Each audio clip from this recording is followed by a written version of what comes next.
Hello friends, welcome to my YouTube channel. मैं जीविका मिश्रा। चलिए हम लोग अपनी आज की क्लास को स्टार्ट करते हैं। फ्रेंड्स, आज हम एक न्यू टॉपिक के बारे में आज हम लोग डिस्कशन करेंगे। कल हम लोगों ने किसके बारे में पढ़ा था? कल हम लोगों ने उपचारात्मक आहार के बारे में डिस्कशन किया था। उसके क्या उद्देश्य, सिद्धांत, किन तरीकों से उनकी क्या विधियां हैं, इन सभी के बारे में हम लोगों ने डिस्कशन किया था।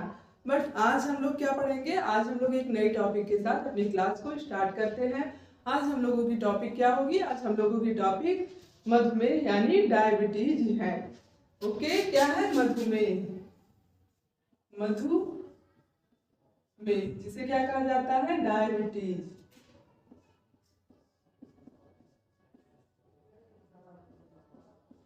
ओके, तो प्रेजेंट टाइम में मधुमेह एक कॉमन बीमारी हो गई है। हर घर में एक ना एक कोई ना कोई एक जो है मेंबर जो है इसका पेशेंट है। किसका? डायबिटीज का पेशेंट है। तो डायबिटीज क्या है?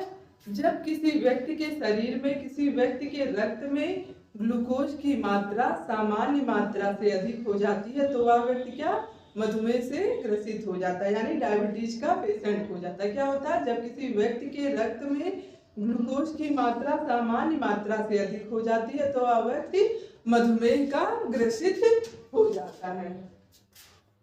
जब किसी व्यक्ति के रक्त में ग्लूकोज की मात्रा सामान्य मात्रा से क्या हो जाती है? सामान्य मात्रा से अधिक हो जाती है,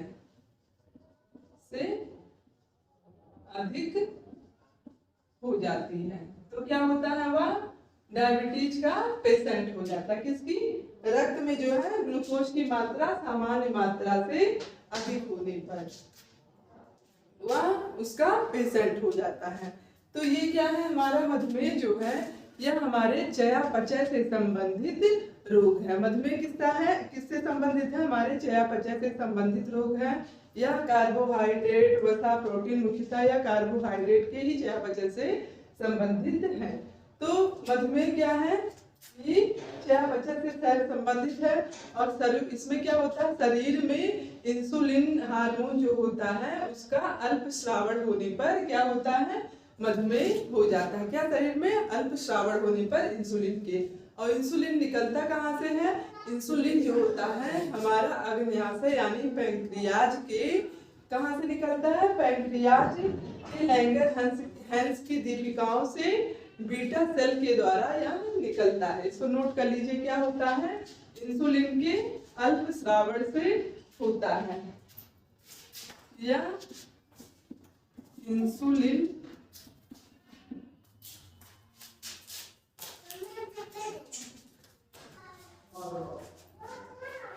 तो यह क्यों होता है? यह इंसुलिन नामक हार्मोन के अल्प श्रावण के कारण होता है। भी मैं इसके प्रोसेस के बारे में बताऊंगी, कैसे कौन सी क्रिया होती है जिस कारण डायबिटीज होता है। तो ये क्या है? इंसुलिन जो है यह जो है कहाँ से निकलता है? इंसुलिन हार्मोन अग्न्याशय यानी पैंक्रियाज के इंसुलिन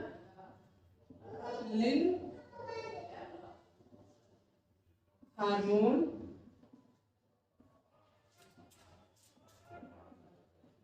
कहाँ से? अग्न्याशय यानी पैंक्रियाज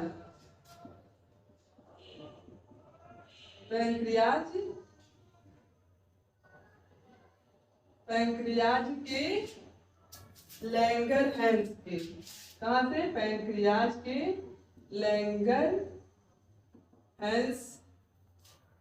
की दीपिकाओं के बीटा सेल से निकलता है। लैंगर-हैंस की दीपिकाओं के बीटा सेल से निकलता है। तो इंसुलिन हार्मोन कहाँ से निकलता है? इंसुलिन हार्मोन अग्न्याशय की यानी पैंक्रियाज के लैंगरहैंस की दीपिकाओं के बीटा सेल से, कहाँ से निकलता है? बीटा सेल से निकलता है। अग्न्याशय हमारा क्या है? अग्न्याशय हमारा मिश्रित ग्रंथ यानी ये अग्न्याशय हमारा मिश्रित ग्रंथ यानी पैंक्रियाज हमारा मिश्रित ग्रंथ है। तो इंसुलिन हमारा अग्न्याशय के लैंगरहैंस की दीपिकाओं के बीटा सेल से निकलता है और यह इंसुलिन के अल्पस्रावन के कारण होता है। तो जब व्यक्ति के रक्त में ग्लूकोज की मात्रा सामान्य से अधिक हो जाती है तो वह मधुमेह यानी डायबिटीज का पेशेंट हो जाता है। नोट करना होगा, वीडियो को पॉज करके नोट कर लीजिएगा। अब आगे बढ़ती हूँ।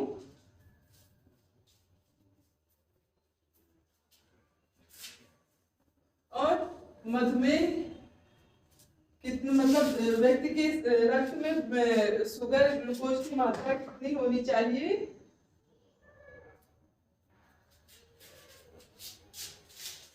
नॉर्मल क्या है? नॉर्मल रेंज इसका है जैसे 80 से 120 मिलीग्राम प्रति डेसीलीटर होना चाहिए खाने के पहले। और खाने के बाद का क्या है? 120 से 180 मिलीग्राम प्रति डेसीलीटर होना चाहिए। तो डायबिटीज में क्या होता है? अगर मतलब ग्लूकोज की मात्रा कितनी होती है रक्त में? 80 से 120 मिलीग्राम प्रति डेसीलीटर और खाने के बाद का 120 से 180 मिलीग्राम प्रति डेसीलीटर होनी चाहिए।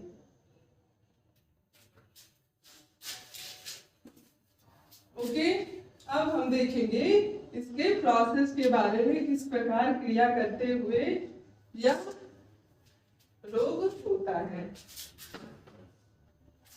तो मधुमेह जो है यह कार्बोहाइड्रेट जो है, कार्बोहाइड्रेट की अंतिम सीमा क्या है? कार्बोहाइड्रेट के द्वारा हमें ग्लूकोज प्राप्त होता है। ग्लूकोज हमें क्या करता है? ऊर्जा प्रदान करने का कार्य करता है। तो कार्बोहाइड्रेट से जब हम ग्लूकोज प्राप्त करते हैं, ग्लूकोज, तो ग्लूकोज हमें क्या करता है? यह ऊर्जा प्रदान करने का कार्य करता है। ऊर्जा प्रदान करना। तो हमारे शरीर में ग्लूकोज क्या करता है? जाकर ऊर्जा, कार्बोहाइड्रेट का पाचन होता है जो कि ग्लूकोज के माध्यम से हमें ऊर्जा प्रदान करता है।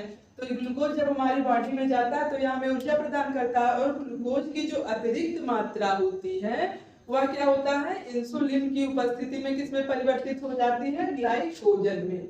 ग्लूकोज की अतिरिक्त मात्रा इंसुलिन की उपस्थिति में, इंसुलिन की उपस्थिति में क्या ग्लूकोज हमें ऊर्जा प्रदान करने का कार्य किया। फिर ग्लूकोज की जो अतिरिक्त मात्रा होती है वह इंसुलिन की उपस्थिति में किसमें परिवर्तित हो जाती है? ग्लाइकोजन में, ग्लाइकोजन में। और यह ग्लाइकोजन किसमें स्टोर होता है? हमारे यकृत में, यकृत में, यकृत में स्टोर हो जाता है। यह ग्लाइकोजन इंसुलिन की उपस्थिति में ग्लूकोज हमारा ग्लाइकोजन में परिवर्तित हो जाता है और यह ग्लाइकोजन यकृत में स्टोर रहता है। फिर क्या होता है? ग्लाइकोजन हमारा जो होता है आवश्यकता पड़ने पर क्या होता है? यह ग्लाइकोजन पुनः से ग्लूकोज में परिवर्तित हो जाता है। किसमें? ग्लूकोज में, ग्लूकोज में परिवर्तित। हमने बताया था कार्बोहाइड्रेट के चैप्टर में आप लोगों को कि ग्लूकोज जो है ग्लाइकोजन में परिवर्तित हो जाता है, जिस कारण हम जब व्रत रहते हैं या खाने में लेट हो जाता है तो यही जो स्टोर ग्लाइकोजन हमारी यकृत में होता है यही हमें ऊर्जा प्रदान करने का कार्य करता है।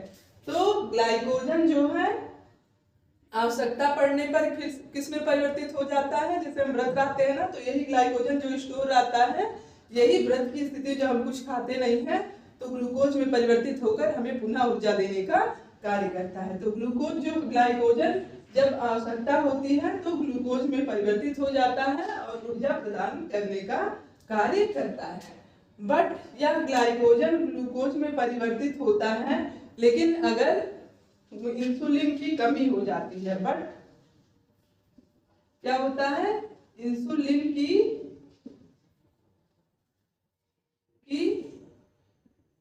कमी होने पर यह क्या होता है? पुनः से ग्लाइकोजन में परिवर्तित नहीं हो पाता है। इंसुलिन की कमी होने पर कमी से ग्लूकोज ग्लाइकोजन में परिवर्तित नहीं हो पाता है।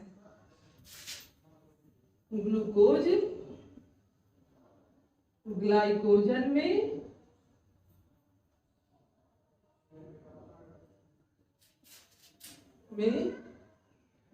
परिवर्तित नहीं हो पाता है। तो जब हमारा ग्लूकोज ग्लाइकोजन में परिवर्तित नहीं होगा तो क्या होगा, यानी हमारे रक्त में ग्लूकोज की मात्रा अधिक हो जाएगी। तो रक्त में ग्लूकोज की मात्रा बढ़ जाती है। रक्त में ग्लूकोज की मात्रा बढ़ जाती है। रक्त में क्या होता है, ग्लूकोज की मात्रा बढ़ जाती है। इसको हम क्या कहते हैं, हाइपर ग्लाइसीमिया कहते हैं। क्या कहते हैं इसे हम, रक्त में ग्लूकोज की मात्रा बढ़ने को क्या कहते हैं, हाइपर ग्लाइसीमिया। क्या कहते हैं,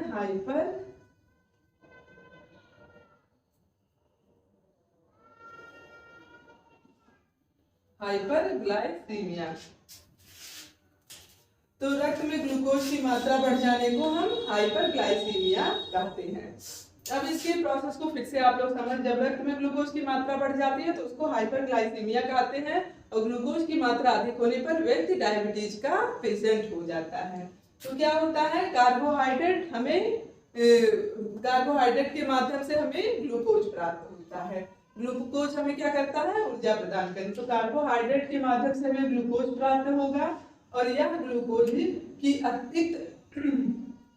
ग्लूकोज की जो अतिरिक्त मात्रा होती है वह इंसुलिन नामक हार्मोन की उपस्थिति में क्या होता है, इंसुलिन हार्मोन जब रहता है, यही तो है कि इंसुलिन की कमी हो जाने पर ग्लाइकोजन में परिवर्तित नहीं हो पाता है। तो ये ग्लूकोज जो है इंसुलिन की उपस्थिति में ग्लाइकोजन में परिवर्तित हो जाता है। ग्लाइकोजन कहाँ, यकृत में स्टोर होता है, और जब हमको आवश्यकता पड़ती है तो यह ग्लाइकोजन पुनः से किसमें परिवर्तित हो जाता है, ग्लूकोज में परिवर्तित हो जाता है। बट जब इंसुलिन की कमी हो जाती है, जैसे यहाँ इंसुलिन की कमी नहीं थी, इंसुलिन की उपस्थिति से यह ग्लाइकोजन में परिवर्तित हो गया, बट जब इंसुलिन की कमी हो जाएगी तो यह ग्लूकोज जो है, इंसुलिन की कमी होने पर यह ग्लूकोज पुनः से ग्लाइकोजन में परिवर्तित नहीं हो पाता है। तो जब वह ग्लाइकोजन में परिवर्तित नहीं होगा तो उसकी रक्त में मात्रा अधिक हो जाएगी ना ग्लूकोज की, तो व्यक्ति डायबिटीज का पेशेंट हो जाएगा। जब रक्त में अधिक मात्रा हो जाएगी तो वह डायबिटीज का पेशेंट हो जाएगा। और जब इंसुलिन की मात्रा सामान्य बनी रहती है तो ग्लूकोज ग्लाइकोजन में परिवर्तित होकर हमारे लीवर में स्टोर रहता है। लेकिन जब इसकी इंसुलिन की कमी हो जाती है तो वह हमारे ग्लाइकोजन के रूप में यकृत में स्टोर नहीं होता है, जिस कारण रक्त में उसकी मात्रा अधिक हो जाती है। तो रक्त में ग्लूकोज की मात्रा बढ़ जाने को क्या कहते हैं, हाइपरग्लाइसीमिया। तो आई बात समझ में। तो इसी कारण इंसुलिन की अल्प मात्रा में श्रावण के कारण ही जो है डायबिटीज होता है। तो ग्लूकोज इंसुलिन की उपस्थिति में ग्लाइकोजन में परिवर्तित होता है, और ग्लाइकोजन को अतिरिक्त मात्रा में आवश्यकता पड़ने पर यह ग्लाइकोजन पुनः से ग्लूकोज में परिवर्तित होता है। बट अगर इंसुलिन की कमी रही तो यह पुनः से ग्लाइकोजन में परिवर्तित नहीं होगा। जब परिवर्तित नहीं होगा तो रक्त में ग्लूकोज की मात्रा बढ़ जाएगी। तो ये हमारा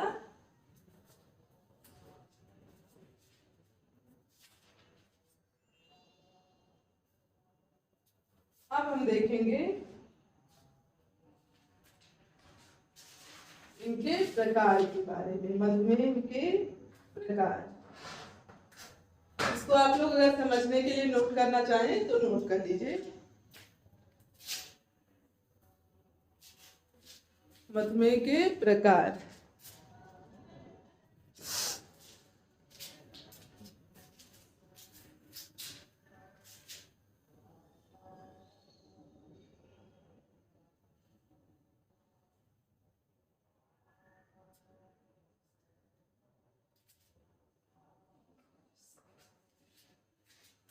अब हम लोग मधुमेह के प्रकार के बारे में डिस्कशन करेंगे।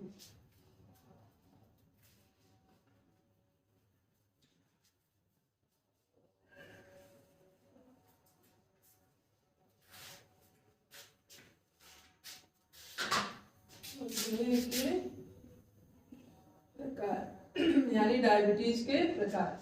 तो डायबिटीज कितने प्रकार की है? 3 प्रकार की। कौन कौन से? टाइप 1, टाइप फर्स्ट, इसको हम क्या कहते हैं? टाइप फर्स्ट को हम बोलते हैं IDDM। क्या बोलते हैं? IDDM। IDDM का फुल फॉर्म क्या है? इंसुलिन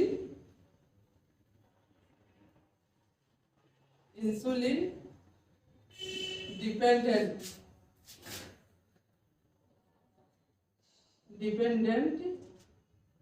डायबिटीज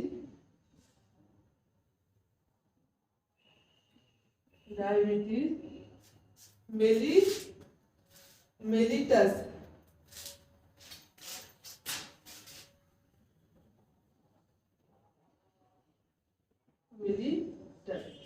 तो इंसुलिन डिपेंडेंट डायबिटीज मेलिटस, ये क्या होता है? इसमें व्यक्ति इंसुलिन पर डिपेंड रहता है, यानी इंसुलिन पर इसमें व्यक्ति निर्भर रहता है। किसमें? टाइप 1 में। और इसको क्या कहते हैं? जुवेनाइल के नाम से भी जाना जाता है। किस नाम से?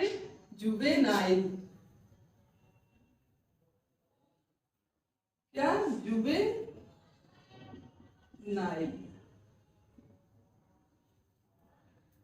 यह जन्म से 20 वर्ष के आयु से कम वाले के बच्चों में होता है। 20 वर्ष से कम आयु में यह होता है।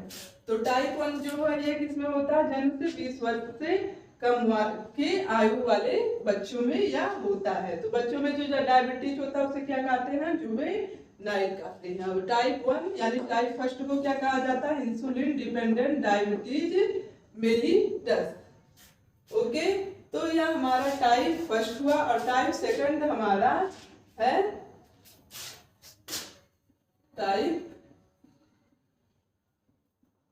टाइप 2।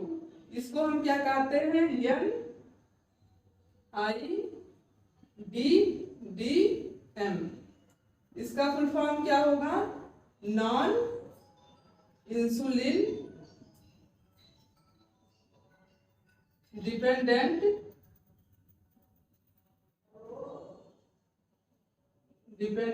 Diabetes mellitus.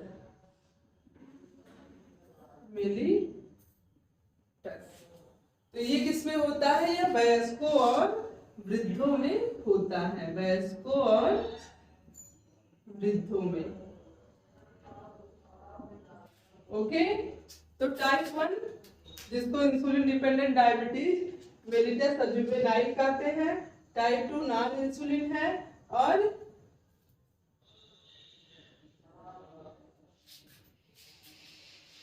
जेस्टेशनल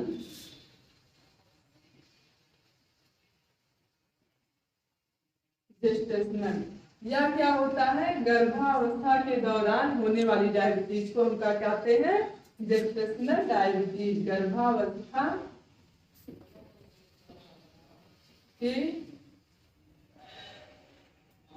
दौरान होने वाली डायबिटीज को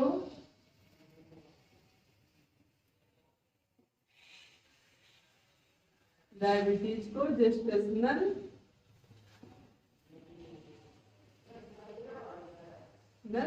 डायबिटीज कहते हैं।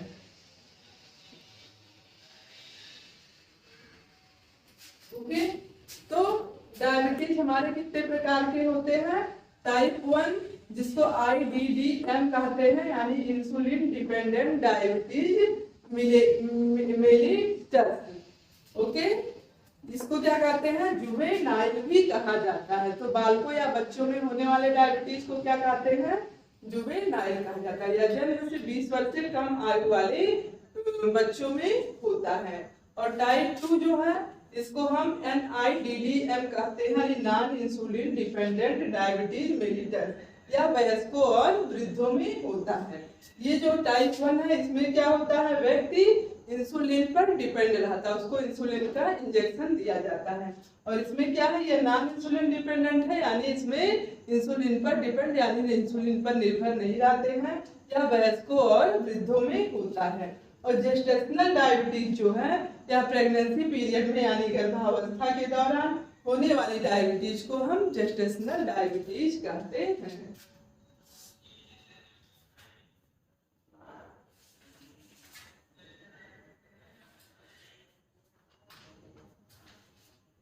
अब मधुमेह के लक्षण क्या हैं?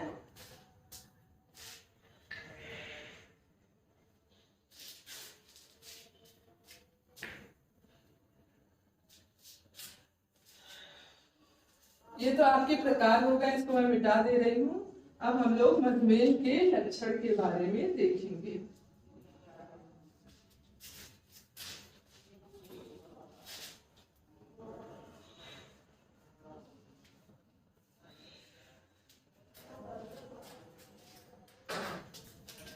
मधुमेह के लक्षण, ओके।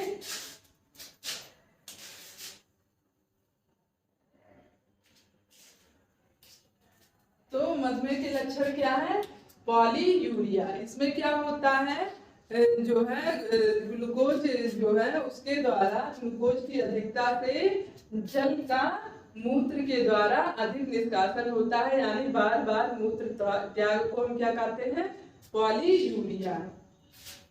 पॉलीयूरिया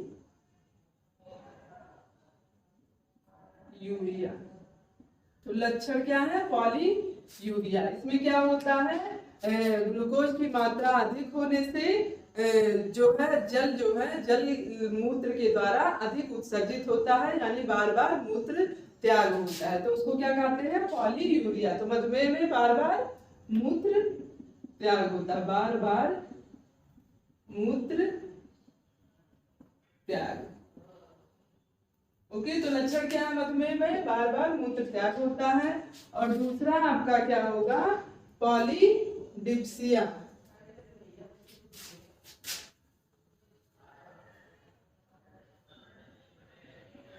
पॉलीडिप्सिया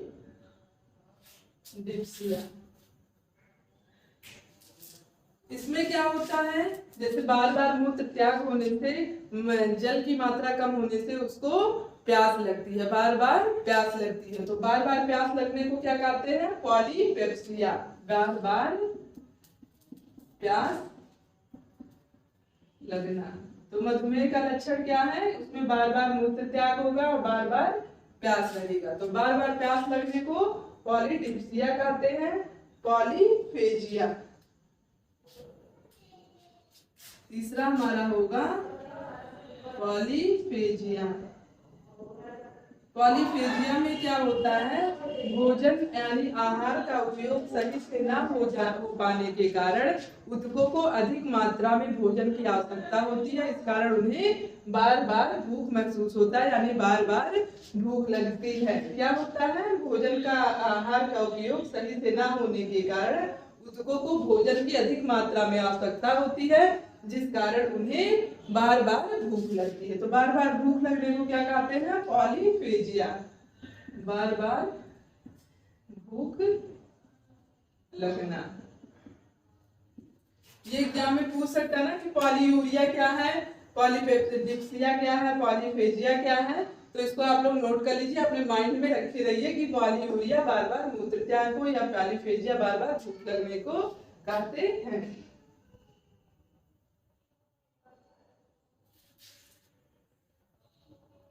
और क्या होता है, डिहाइड्रेशन।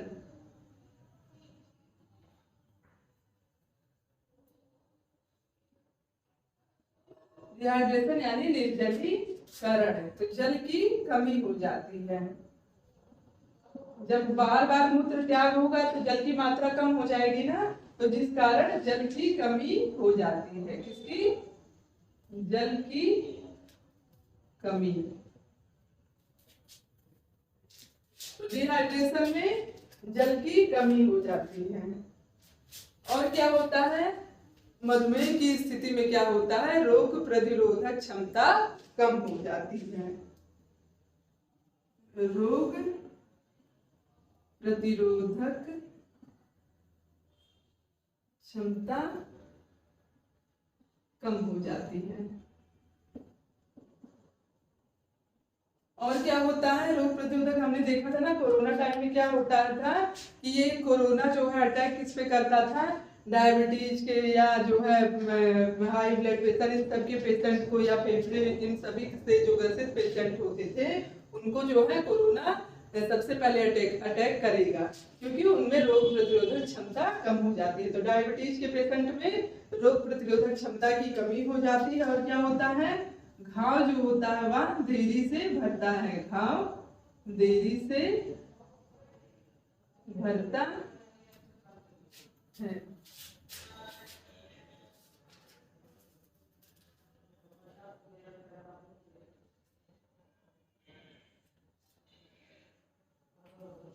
और कीटोसिस की स्थिति उत्पन्न हो जाती है।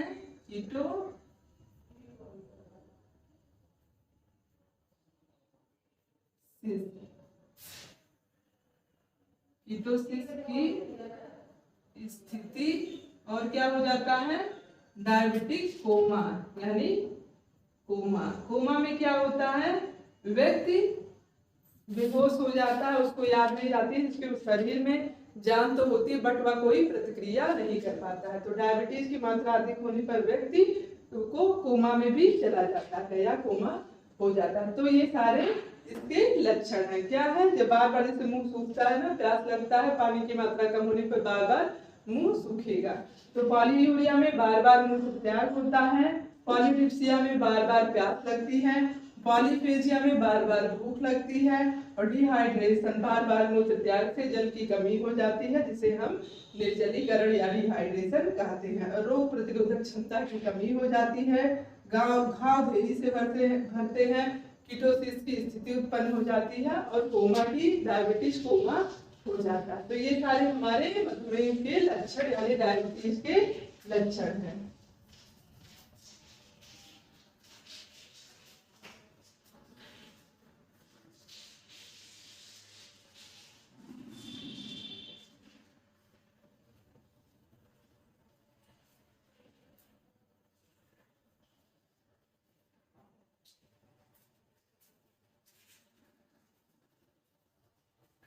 अब हम देखेंगे मधुमेह में आहार। ये तो लक्षण हो गए, उस प्रकार के बारे में बताया हमने। अब हम लोग मधुमेह में आहार के बारे में देखेंगे। मधुमेह में कौन कौन से आहार देने चाहिए।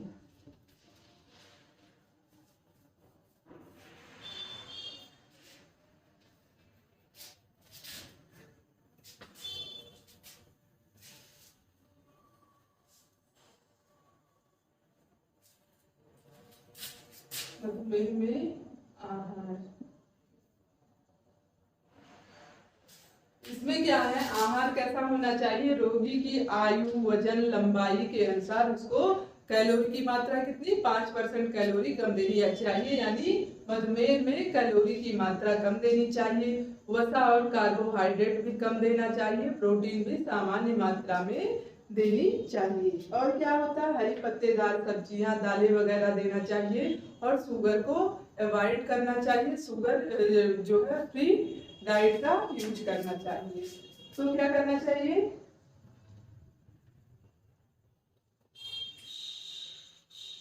मधुमेह के मरीज को, मधुमेह के मरीज को उसकी आयु, लंबाई,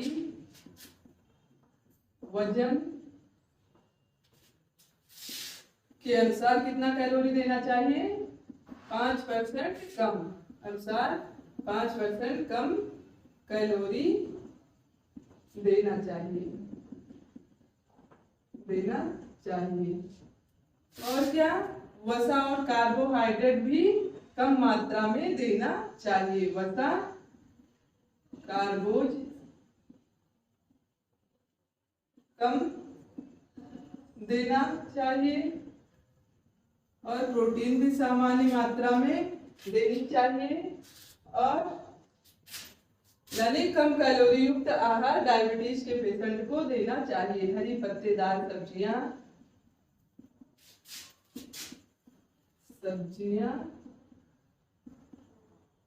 दालें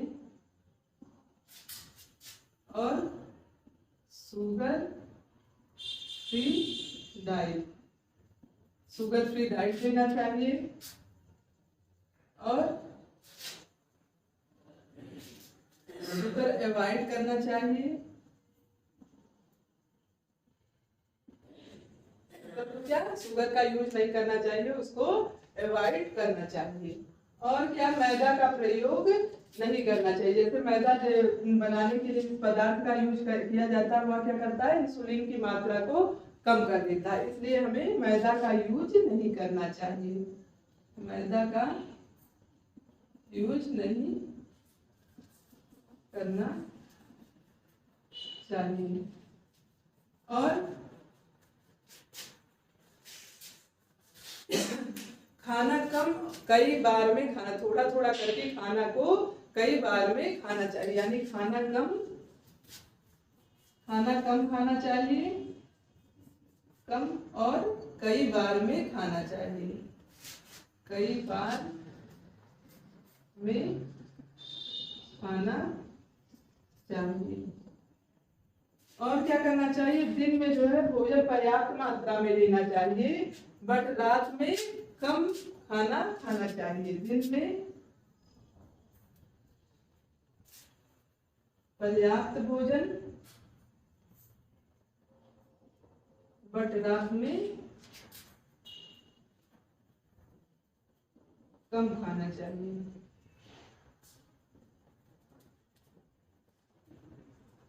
रात में क्या होना चाहिए, कम खाना चाहिए।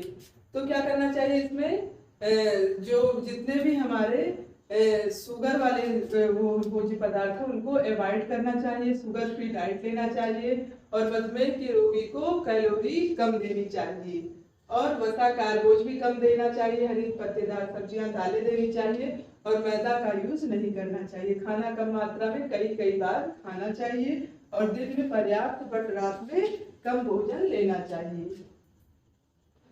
तो ये हमारे मधुमेह में आहार हो गए।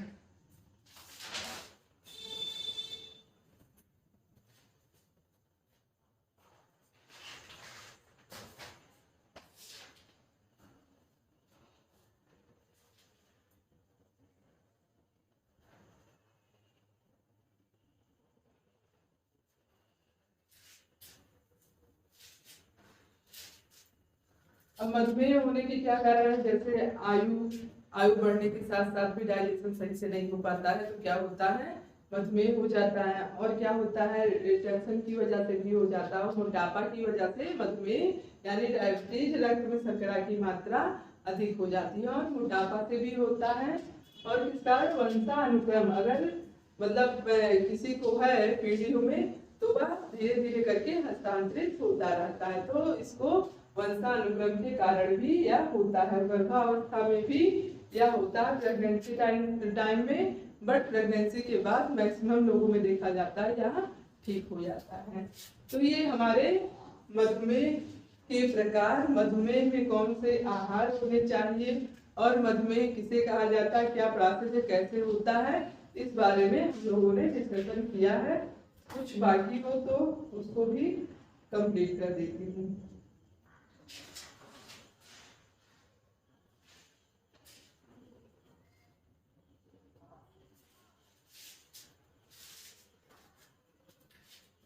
जो हमारा इंसुलिन घुलनशील होता है उसका असर कितने देर तक रहता है, जो दवा के रूप में हम इंसुलिन लेते हैं वो अगर घुलनशील होता है तो उसका असर 6 घंटे तक रहता है और जो डिपॉट होता है उसका असर 10 से 12 घंटे तक रहता है। तो हम लोगों का आज एक बीमारी जो है हमारी कौन सी, डायबिटीज यानी मधुमेह के बारे में आज हम लोगों ने डिस्कशन किया। मधुमेह कैसे होता है, इसकी कमी से होता है, कितने प्रकार है, क्या आहार लेना चाहिए, इसके लक्षण क्या है, कारण क्या है, इन सभी के बारे में आज हम लोगों ने डिस्कशन किया। हम लोगों का ये चैप्टर कंप्लीट हो गया। अब कल हम लोग एक नई टॉपिक के साथ मिलते हैं, तब तक के लिए बाय बाय, सी यू।